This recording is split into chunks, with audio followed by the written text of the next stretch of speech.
great to see you. Well, I'm great to see you guys who I can see. I can't see those of you who are out there, but thank you for coming by this evening. My name's Johnny. I'm one of the co-founders of Sputnik, which is a network of Christian artists, and it's great to be doing our first industry notes session. Obviously, many negatives of the COVID-19 lockdown, but every cloud, as they say. And one of the silver linings is I never would have been able to get a panel like this if we actually had to meet in the flesh. So, you know, looking on the bright side and all that. And one of the main reasons I put together these things is really just because there are people out there who I think are really interesting and I like to talk to them.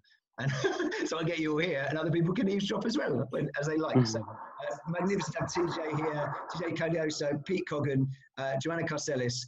Just to introduce as well to Sarah. Sarah is our Zoom DJ for today.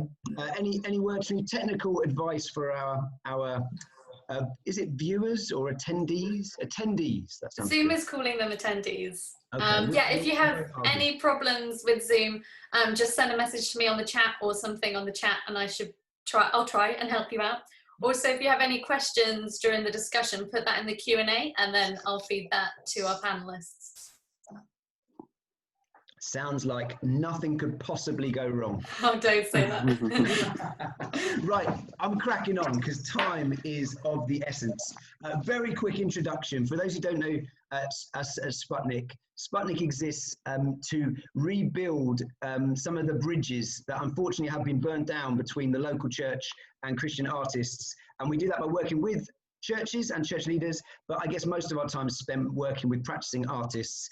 And we do three things. We look to connect Christian artists to other Christian artists. We look to profile them, and we look to fund them as we can. And at the end of today, I'll give you a little bit more information if you want to kind of clock in or any of that stuff serves you guys who are here. And you can get hold of us on our website. And if you want to investigate more, all of that stuff is yours in your own free time. However, now is very much not free time because we have got too many interesting people for me to be waffling away on this sort of stuff.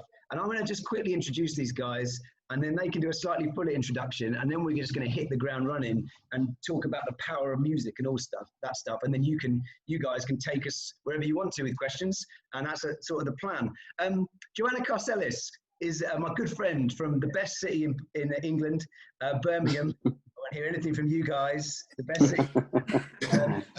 Specialises no comment. To win friends and influence people. Joe, we can take him. Anyway, she specialises in scoring plays and games and films, and has worked on a number of features, including the award-winning documentary Reunification, and the one-woman feminist thriller The Bellwether, and the dystopian sci-fi shorts.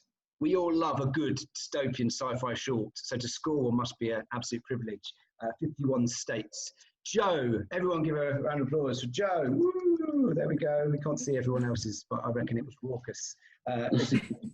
Pete Coggan is a singer-songwriter, and he's also 1/6 of synth pop group Dutch Kid.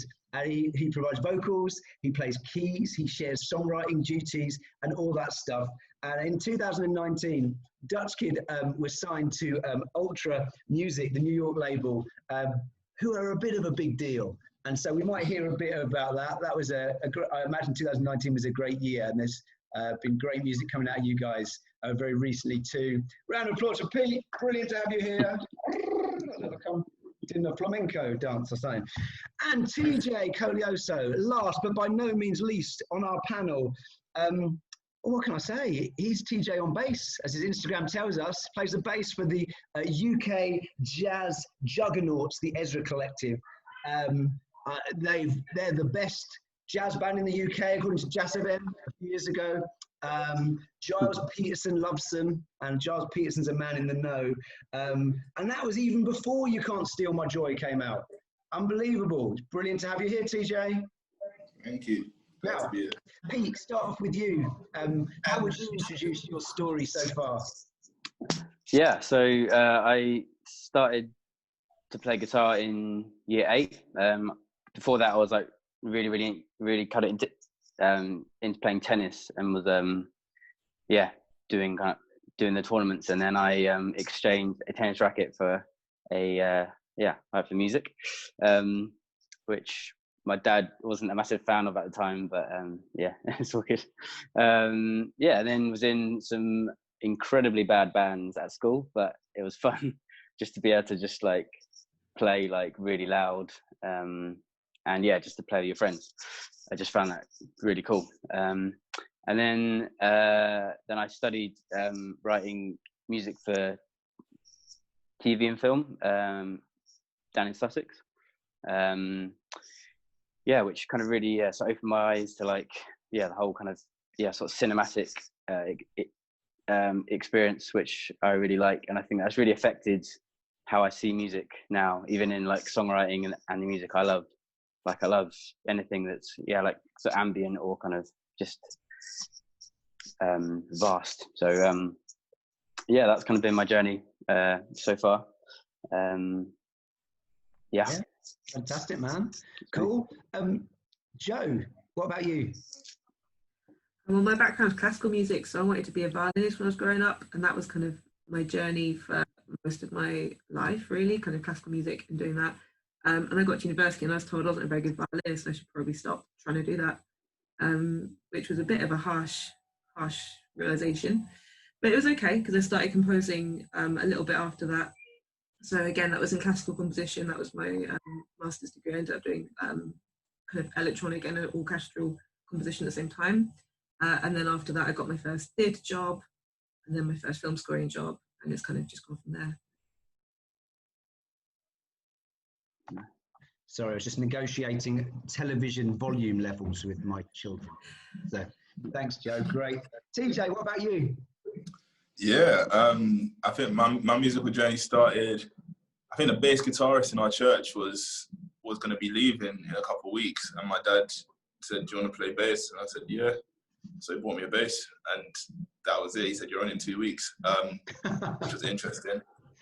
Yeah, so I kind of blagged my way through for about 3 or 4 years, I reckon. Like Pete, I was in a couple of pretty bad bands in school. And then got invited down to a jazz it's like a jazz youth club basically in London called Tomorrow's Warriors.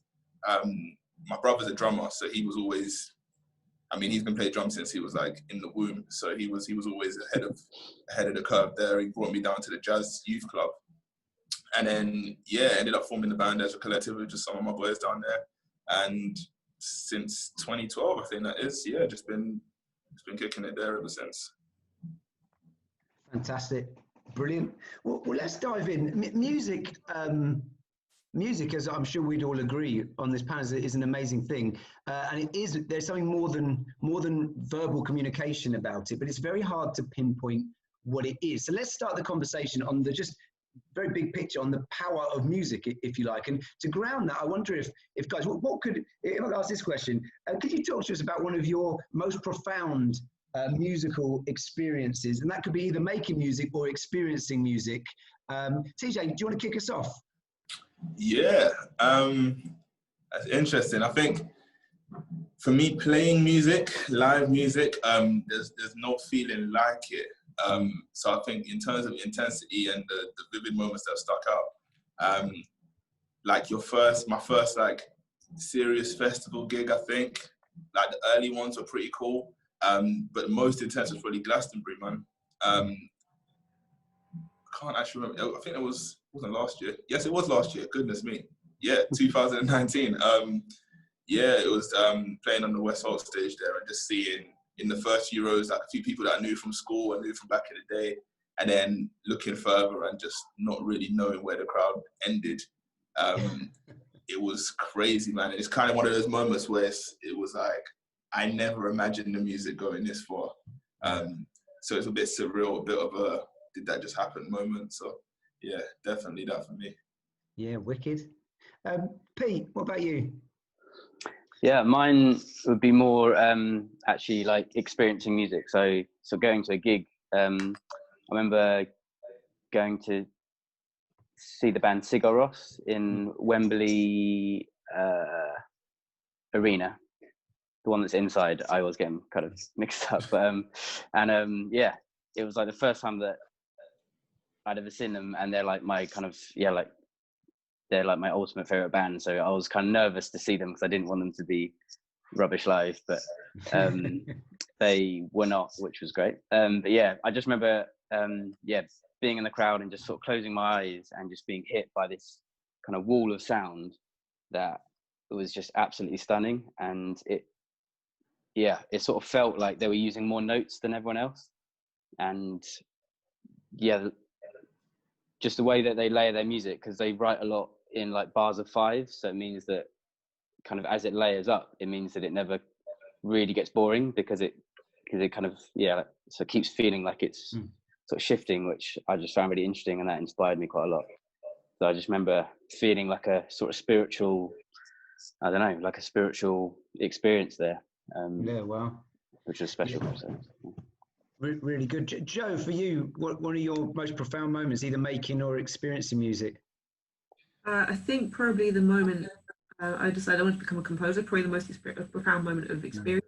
So it was a couple of weeks after I'd had my violin rejection. In this lecture, kind of feeling a bit lost, like what am I doing at university trying to study, like why am I here if I'm never going to make it?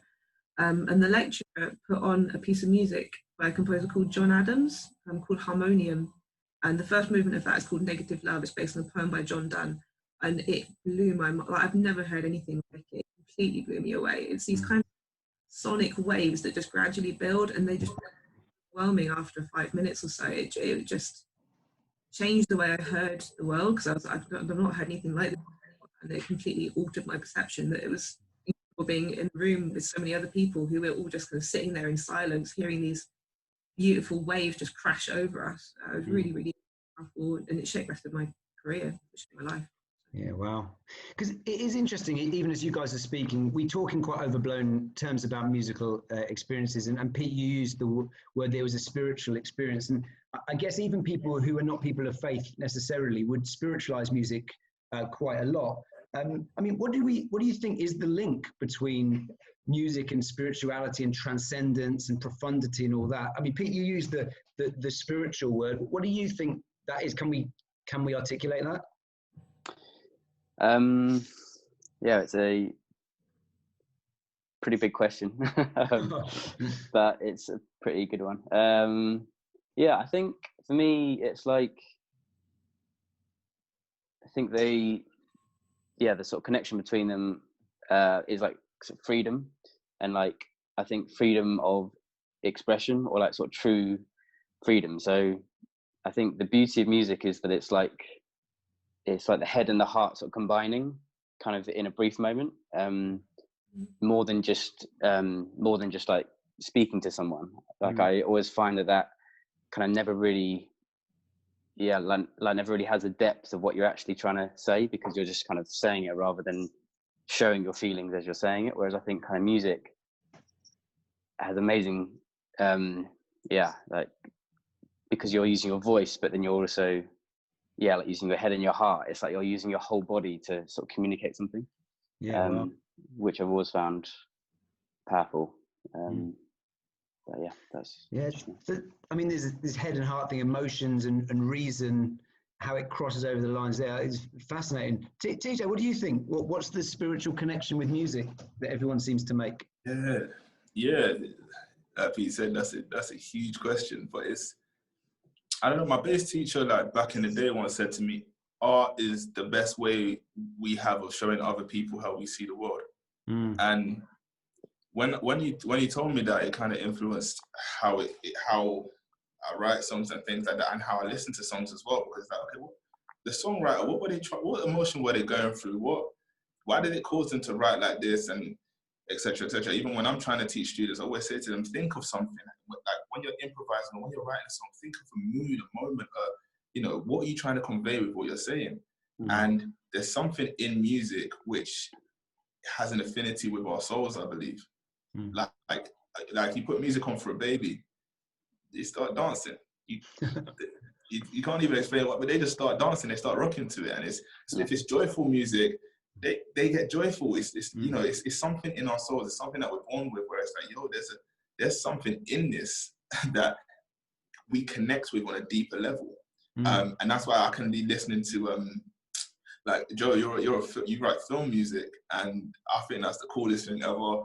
Genuinely have no idea how people do it, but it's like listening to the score, and like, randomly I'll just put on a Hans Zimmer album. I'll be in tears, man. It's like I have no idea why, but it's like this music is clearly saying something, and you click on it, it's like, yeah, it's just the scene where Batman, gets in trouble or something, and it's like, whoa, that makes sense. So it's something on the inside, something that God, I think, has put on the inside of us to really connect with these notes where we don't need words. You know what I mean? Yeah. Wow. Joe, for you, it's slightly different field of music, but like TJ's just said, your role is a role. I mean, for me, again, I look in and think, how do you do that? You've got to capture this mood. You've got to take people with you somewhere. What do you think this link is between music and spirituality? I think music is something we can't put into words, and the way it touches us emotionally, like TJ was just saying, like it touches us in ways we can't explain and we don't know why. I think the only way we can kind of rationalize it almost is to spiritualize it sometimes, to say it kind of goes beyond what we can possibly experience. It's transcendent, isn't it?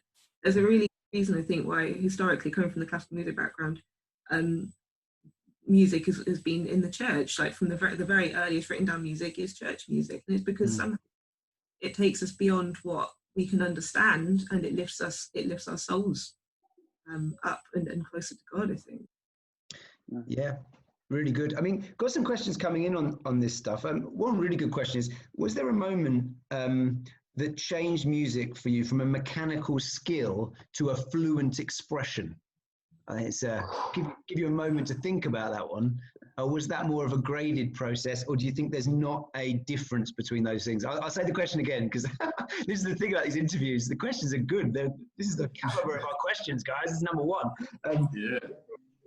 That changed music from a mechanical skill to a fluent expression. Does anyone want to take that one? Yeah, I got a moment that jumped in my head straight away. Now, like I said, I was blagging playing the bass guitar for a very long time. I didn't really, I saw it very mechanically. You press here, you pluck here, and this is the sound that gets made. I used to have notes put out in front of me. I didn't have a very good ear.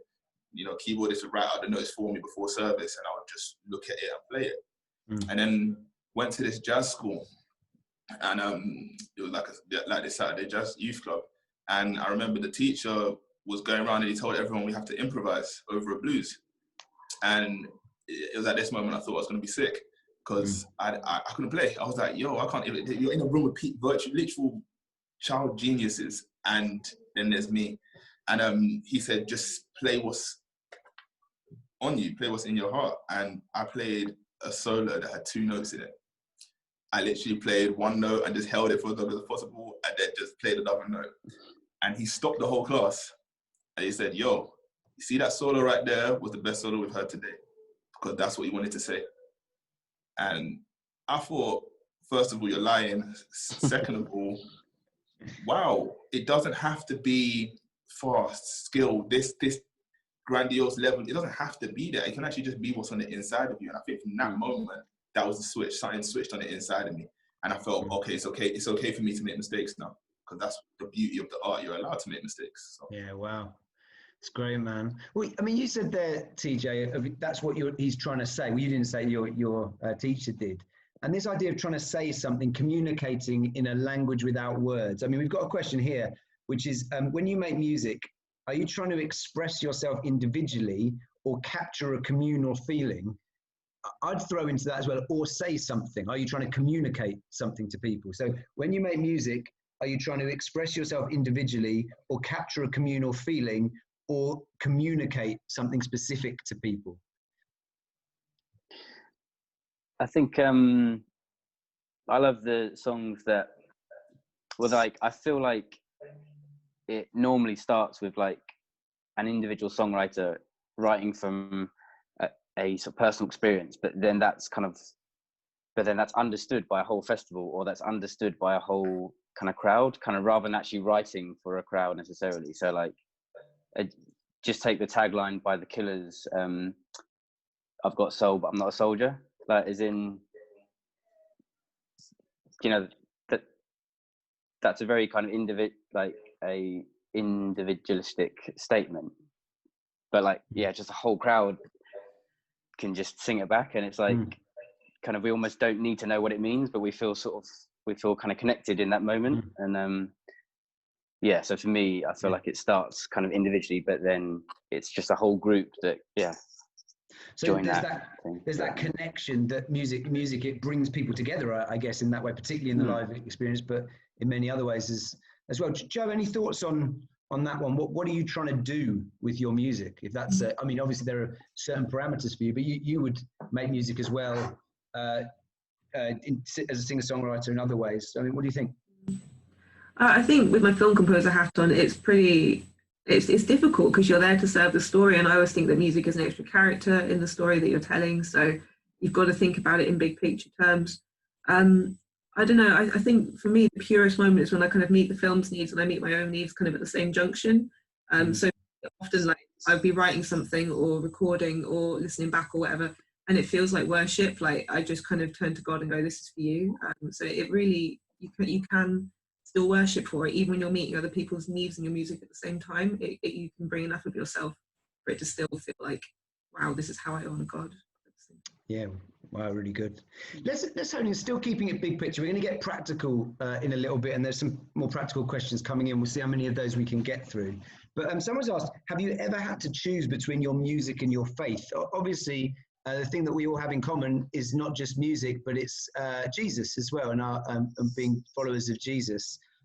Let's keep the question broad like that, and then I think we could probably hone that one in even more. But yeah, are there tensions for you guys as musicians, or is it just opportunities? It's just that, no, being a Christian and a musician in what I'm doing is just good, and just it feeds into what I'm doing. TJ, you breathed. Yeah. I've realised I messed up there. No, yeah, I think touring, going out and being in the marketplace as such is interesting, to say the least, from a Christian perspective. You can, because my band's not a Christian band. It's me and my brother are Christians, as is the trumpeter, but we're going to be in environments that are not altogether God honoring, and certain opportunities are going to arise, which deep down, I don't think God would want me to play in this space or to do this thing particularly. And just over the years, I feel like we've had to, myself and my brothers particularly, have had to navigate that, to certain opportunities, to certain things where I say, okay, that's the line, that's going a little bit too far. That's probably something that I don't want to delve myself into, or try and glorify God on the one hand, but in the other hand, do something that's clearly not bringing glory to Him. And especially as a bassist, we're normally used as session musicians. So it looks like, do I want to be on this track knowing full well what this track is saying? Do I want to be, I think of one particular moment where I got asked to be in someone's band, and I went around to her, this artist's house, and we were just talking about what the whole vibe of the project was going to be. And the whole vibe of the project, the whole reason that she was writing this record was just left. When it came to Christian, what we believed, it was just like, we missed it. And it was a huge opportunity, and I had to say, you know what, thank you ever so much, but Jesus will always and has to always come first in this field. So yeah, there's been times. Yeah, wow. Pete, for you, what would you say is the tension? Yeah, I mean, so similar to TJ in terms of, like Dutch Kid isn't like a Christian band, but like we all have a faith kind of in the band. And yeah, we had a moment when we were making a music video, and we decided to outsource get someone else to kind of make it and sort of direct it. And there was a scene that was like a bed scene, and we had to have a lot of internal discussions as a band of just like, like where's our line, like in music videos, like this, like it wasn't like it.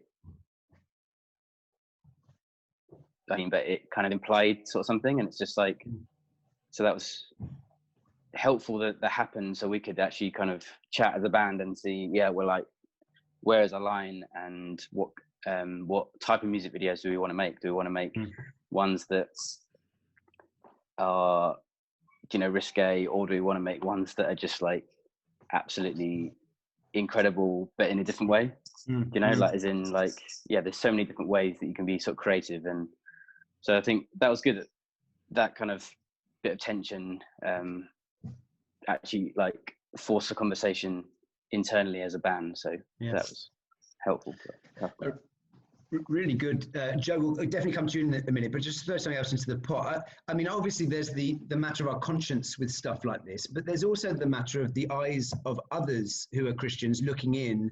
And I don't know about you guys, but in different situations, sometimes in artistic settings, I must admit my radar has been, for me, I'm a church leader, and so that's maybe slightly more, it's slightly different, I guess, probably. But there have been times it's been very hard to hear, what's Jesus actually telling me here, and what is it just that I'm afraid that my Christian friends aren't really going to get. And there's sometimes, I don't know if this resonates with anyone. How do we navigate that? Has that been a problem for anyone as well? I'll toss that in, come to Joe with the question, and then marinate on that. That's maybe just me being weird. I don't know. I'm paranoid. But Joe, what do you think?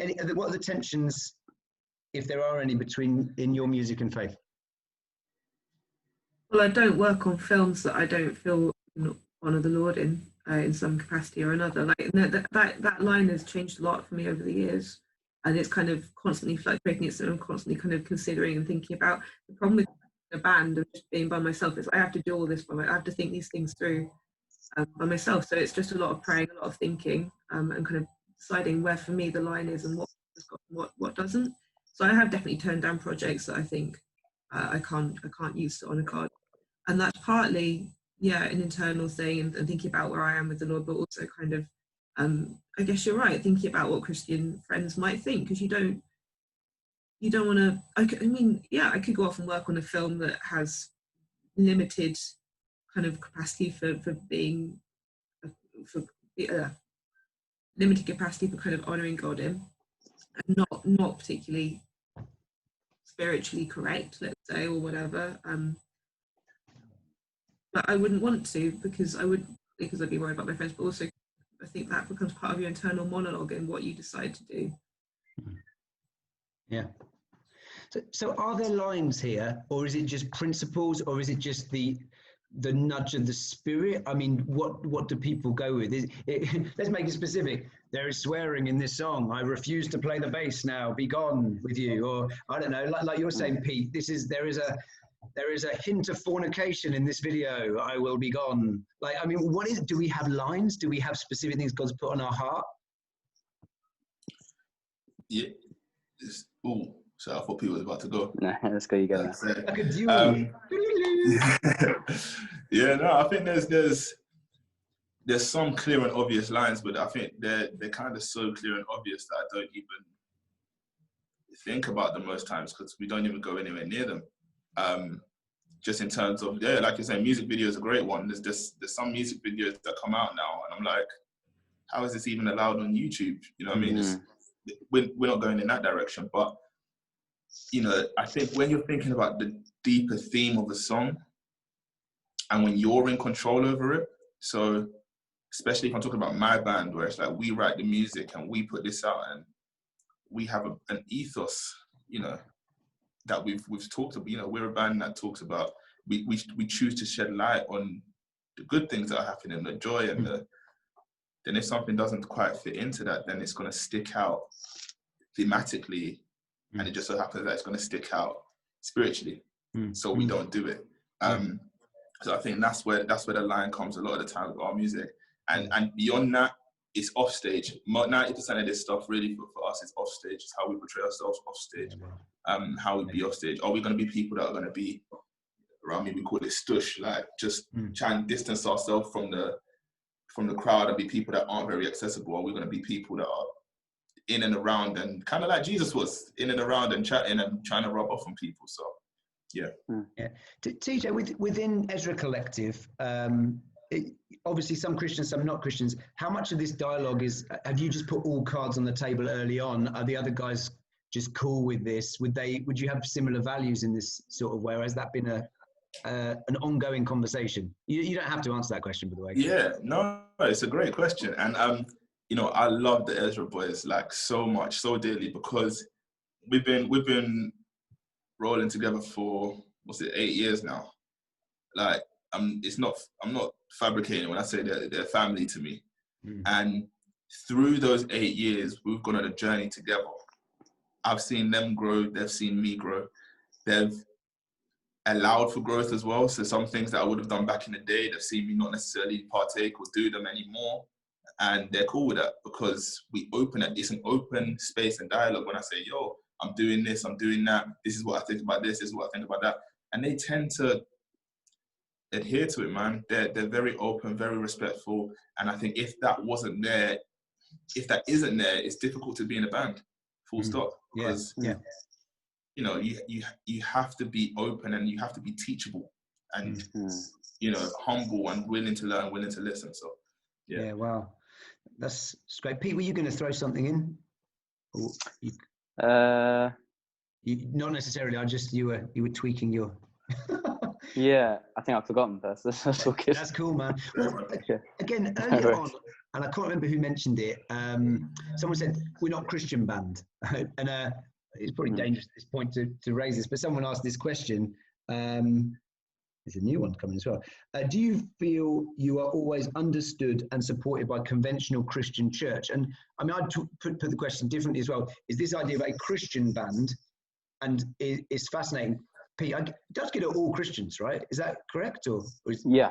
But there's this. I completely get what you're saying. We're not a Christian band. We're all Christians and we're a band, but we're not. And there's obviously this whole discussion. But there is obviously such a thing as a Christian band, and there's this other thing. And the reason I guess you guys are inspirational to me is there seems to be few who are following Jesus radically in the world and just saying, look, I'm keeping going here, but I'm just gonna. I want to do this in this way.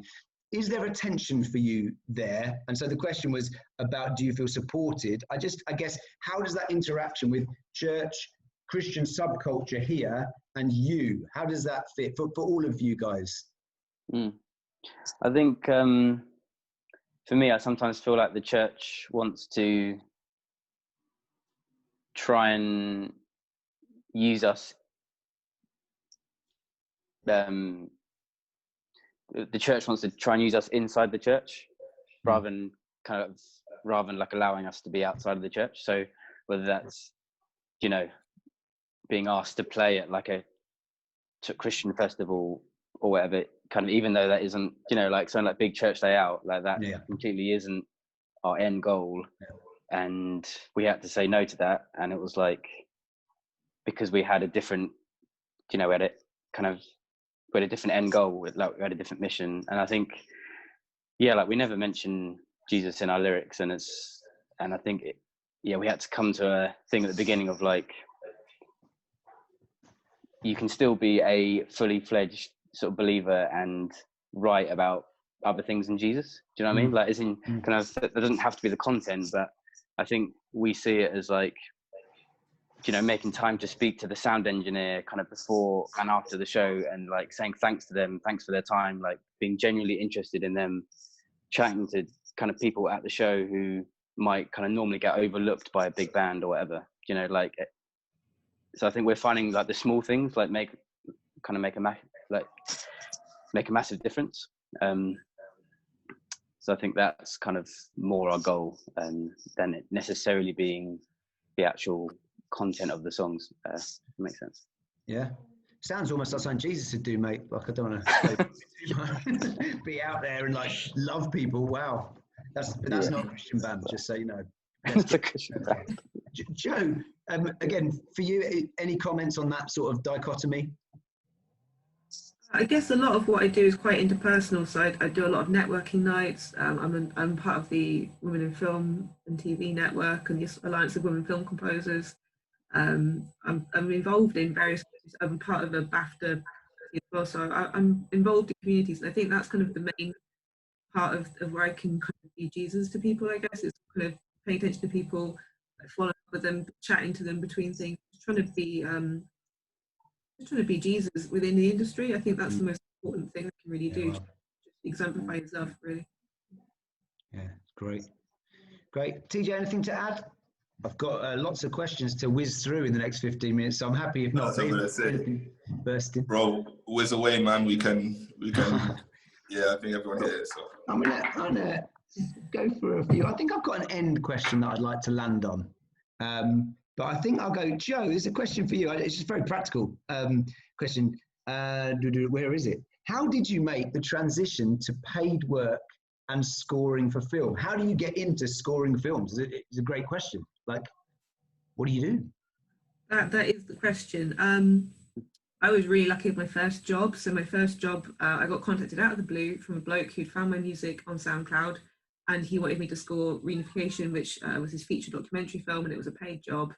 And it went really well. I mean, it's still touring around the world. It's won awards. It's gone pretty well with that one.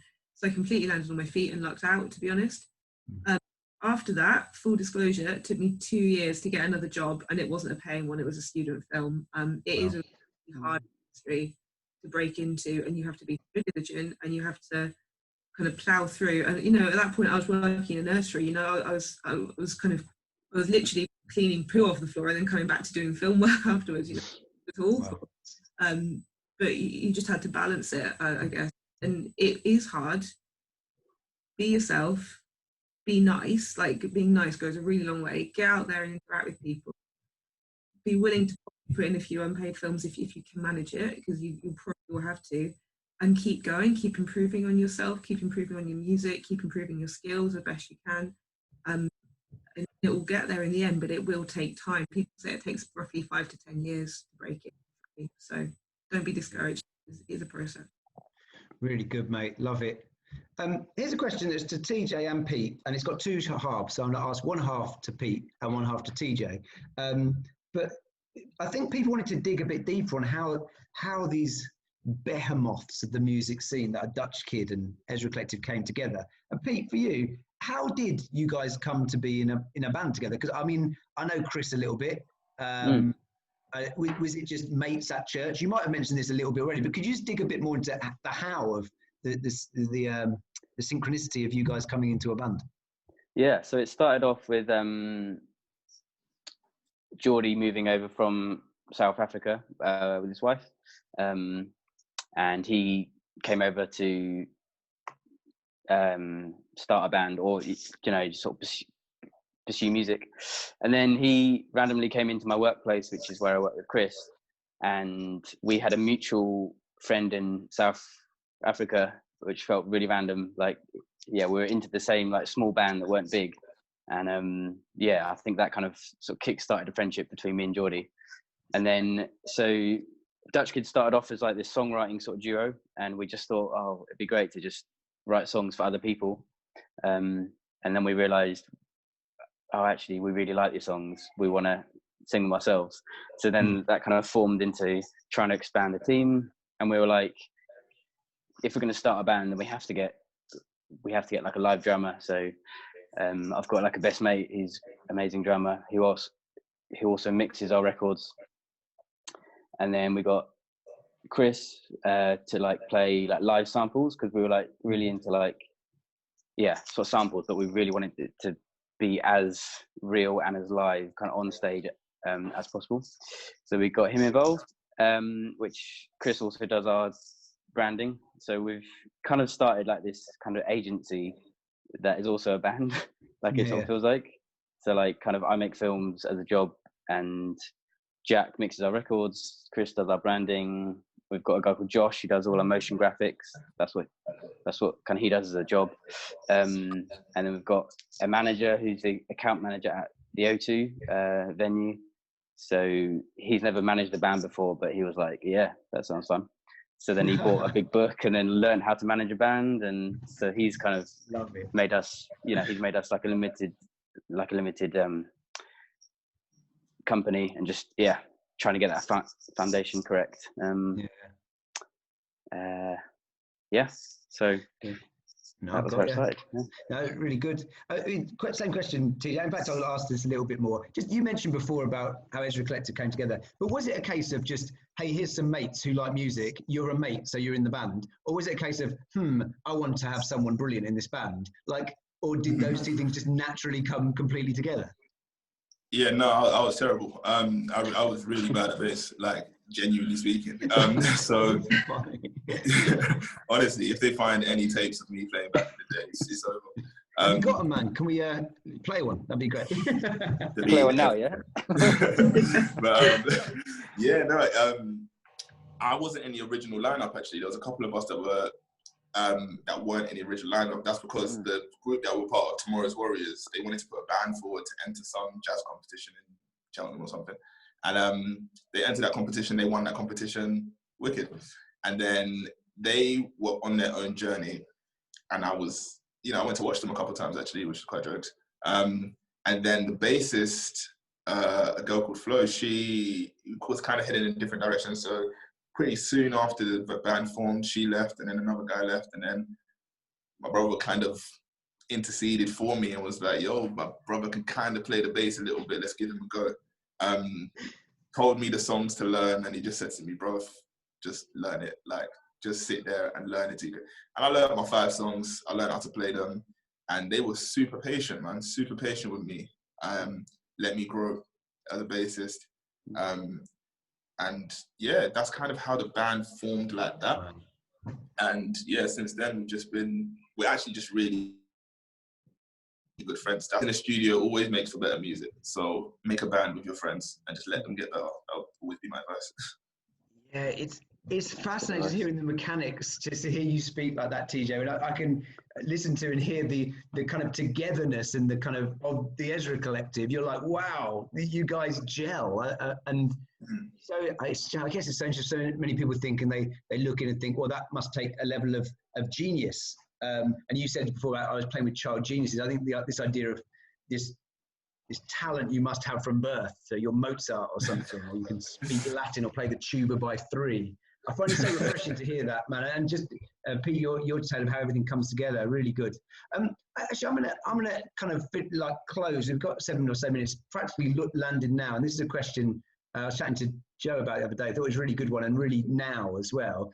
Obviously, we are in a reasonably unique moment at the moment, and let's hope that moment doesn't continue for too much longer. But there are challenges for us as artists as a whole, whatever our art form, but for musicians as well. And I just wonder how you guys are keeping creatively sharp at the moment. And very practically, boiling down, what are you doing in lockdown to help yourself just stay on the wagon? That could be connecting with others. That could be just on your own. Please feel free to say, look, it's a tough situation, because this is a tough situation for everyone. As far as I know. Joe, this is a question you raised when we were chatting the other day. What's for you? What are your tips? Lockdown tips? Lockdown tips. I better answer well, haven't I, as I came up with the question. I think for me, like, exercise is such a big thing. I find I have my best ideas on my lunchtime walks every time. So keep moving. I find running really helpful as well. That really helps me. I think being diligent as well. And just kind of making the time still to keep writing, I've got my notebook here, which is full of ideas, and every time I have an idea, I'm jotting it down, and I'm making plans to kind of get recording all of these things when I get a break in between projects. And then I think just carrying on with my contacts as well, like just keep in touch with people to see if they have work for you, or if you can kind of work with them on something. Just kind of be something, a way to spark creativity as well, knowing that someone's thinking about something and going, oh, I've written this piece of music for that. So just a few things. Great, fantastic. Pete, what about you? Yeah, so honestly, the first 2 or 3 weeks of lockdown, I felt like my creativity just dried up like a desert. It was frustrating, but then also it felt good, because it felt like the world was just taking a bit of a break, especially for that first 3 weeks, which is quite nice. It felt like the world was just taking this big breath, and even though it was stressing out, it was good that we weren't focusing on making money for 2 seconds. It was good. Yeah, and then like it slowly sort of came back, and I'd say just like I found like trying to keep regular rhythms. So like we always songwrite on a Monday, and it's just like trying to keep that regular rhythm. We're currently trying to write our next album, and we've written way more songs than we need, but we're still kind of writing. So I think just it's like I feel like your best idea is always around the corner. I know it's pretty cheesy, but it's like, I think we're trying to work out when's a good time to stop and say that the album is done, or whether it's kind of wait on for one more song or like one more track. It's like, so that's the current place we're in. Yeah, wow, great. TJ, what about you? Yeah, I went into this lockdown period coming off of a tour. I feel like we were the last band in the world touring. Genuinely, every country we went to kind of got locked down as we were leaving. And then I came back straight into lockdown. You're not super spreaders, are you, man? Like you weren't going around. Honestly, there was a moment when I was thinking, hold on, this ain't good. But those first couple of weeks, were a disaster musically, just because I felt a little bit lost. We're a live band. We love gigging. We love playing music. There was so much in the diary to do, and I just thought, wow, we're really not going to play any music for like no one knows how long. But I think the main thing was, I can't remember who I was talking to, but they said you can't be feeling guilty for this period, or feeling guilty for your fans, or feeling guilty for not being creative in the moment. Just set yourself little challenges, set yourself little fun things to do musically, and just try and hit one a day. And I have good weeks and bad weeks. So last week was a good week. Tried to write a song a day. Most of them were terrible, and that's fine.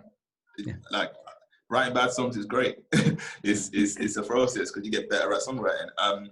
And then the week before wasn't great. I just ended up doing a couple tutorials online for music software, and that's cool. I'm cool with that. So just try and keep it ticking. Try and get inspiration. Try and get whatever you can done, but don't feel guilty about what you haven't done, if that makes sense. Yeah. Love it. Final question then, and it's an obvious question, but someone's asked it, and it's a good question. Who are the musicians? What's the music that's firing you up at the moment? Who are the artists that are inspiring you? I'll give you a moment. There's obviously so many. Who are the ones you want to unleash on our waiting audience?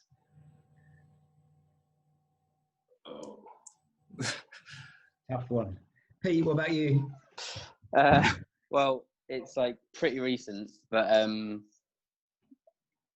I think his name is Jordan McCampar. I think that's how you say it. He's got an album, I think, called Foreigner, and I just think that's an incredible album. But yeah, it's still very fresh, so I need to like properly get into it. But that's what's exciting me. Rather than the band Foreigner, who obviously are an inspiration at all points. But, of course, yeah. Jordan McCampar, if you could stick him in the chat, Pete. Yeah, that would be great. Cool. Joe? It's been pretty varied, to be honest. Listening to lots of Oliver Arnolds and Max Richter, that, but also people who I love, like Childish Gambino, quite a lot. Just any, I don't know, just keeping me going, like old classics, I guess. No DaBaby then? No. Just checking, I listen to it on the radio, the kids like it. Apparently it's new. It's not rap though. Anyway, TJ. Of recent, I just think what I've been listening to the last couple of days, a lot of Hiatus Coyote. The band from Australia, they're nuts. A lot of that kind of stuff. Material, man? No, they haven't. So I've just been binging their 2 albums lot. But the drummer from the band, a guy called Clever Austin, he's got an album out, which is wicked. And then when I went back in time this week, man, I've been listening to a lot of Minnie Riperton, like loads of it, and loads of Marvin Gaye. So classics never die. So true. Thing about music, it lives forever, doesn't it? It's and I wonder, in 100 years' time, like will there be things like this? Oh, I'm going back in the day. I'm just getting some Dutch Kid on, you know. Yeah. This is the beauty of what you guys are involved in. I love it.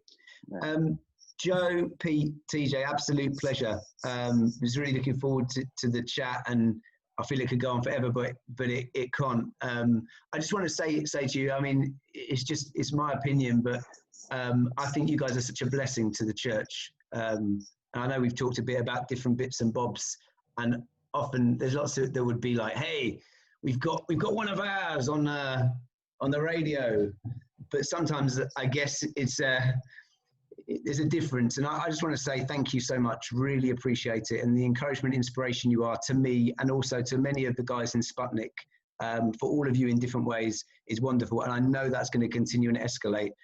So the gathered attendees, if we could do our clapping thing, I'll do my flamenco. I like your styles of clapping. They were very, very interesting. Good, nice. But thanks.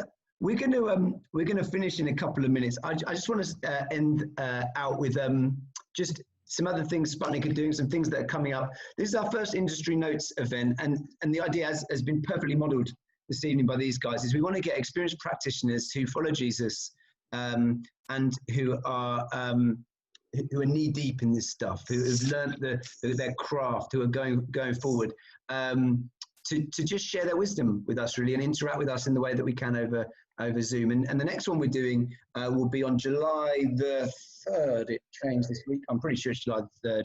And it'll be Friday, exactly the same, 7:30 till 8:30. And it's going to be for filmmakers. And we've got Jackie Shepherd, we've got Luke Walton, we've got Pip Piper, a brilliant lineup, and I'm really looking forward to catching those guys. We're going to talk about the importance of story. Again, we're going to talk about what it's like in the industry. And if you, there's obviously massive interlocks between art forms as a whole, and music, and as Joe would testify, and film go together hand in glove, you know. So musicians, you're more than welcome, but also if you know filmmakers who'd like to come and benefit from that, and if you'd like, if you'd like to come, you'd be more than welcome. So with that said, thank you so much for coming. Please be with us on the 3rd.